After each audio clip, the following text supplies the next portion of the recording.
বহুদিন আগের কথা, এক জঙ্গলে বাস করত এক চালাক। একদিন খাবারের তাগিদে জঙ্গলে বেরিয়ে পড়ল সে। ঘুরতে ঘুরতে হঠাৎ দেখতে পেল একটা মরা হাতি জঙ্গলে পড়ে আছে। খিদে মেটানোর আশায় হাতির কাছে গেল, দাঁত দিয়ে হাতি কাটার চেষ্টা করলো, কিন্তু পারল না। তাই হাতির মাংস খাওয়া হলো। ক্লান্ত হয়ে সে মরা হাতির পাশেই দাঁড়িয়ে রইল। হঠাৎ করে তার কানে এলো সিংহের গর্জন। সিংহ তার দিকেই এগিয়ে আসছিল। আসুন মহারাজ, আসুন, আমি আপনার জন্য হাতি শিকার করে পাহারা দিচ্ছি, ভোজন করুন। আমার শিকার আমি নিজেই করি, অন্যের দয়ার শিকার আমি খাই না। এই কথা বলে সিংহ সেখান থেকে চলে গেল। কিছুক্ষণ পরেই সেখানে হাজির হলো এক বাঘ। শিয়াল হাসতে হাসতে তাকে স্বাগত জানাল। আরে মামা যে, এসো এসো, এই হাতির মাংস একটু টেস্ট করো, দেখো এটা সিংহের শিকার।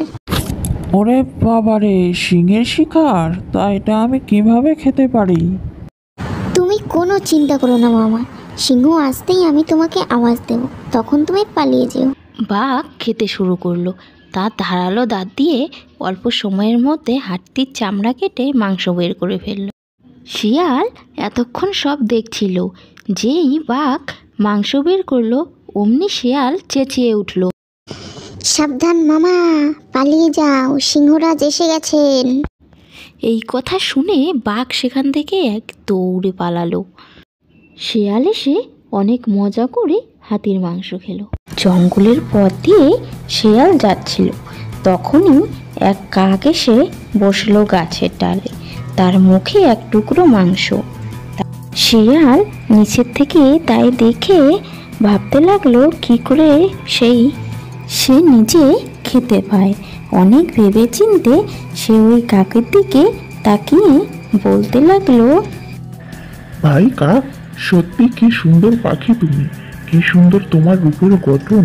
তোমার তো পাখিদের রাজা হওয়ার কথা। তোমার কণ্ঠস্বরে যদি অন্য পাখিদের মতো সুন্দর হতো, কিন্তু হায় কপাল, তুমি তো অন্য পাখিদের মতো গানই গাইতে পারো না। শিয়ালের এরকম কথা শুনে কাক আর চুপ করে থাকতে পারল না। সে তখনই জোরে জোরে ডাকতে শুরু করলো। আর অমনি তার মুখ থেকে মাংসের টুকরো গেল পড়ে। আর শিয়াল অমনি ওটা তুলে নিয়ে এক দৌড়। তো বন্ধুরা, আজকে আমাদের এই ছোট্ট গল্পটি তোমাদের কেমন লেগেছে? যদি ভালো লেগে থাকে তাহলে লাইক, কমেন্ট, শেয়ার এবং চ্যানেলটিকে সাবস্ক্রাইব করে দিও। বাই।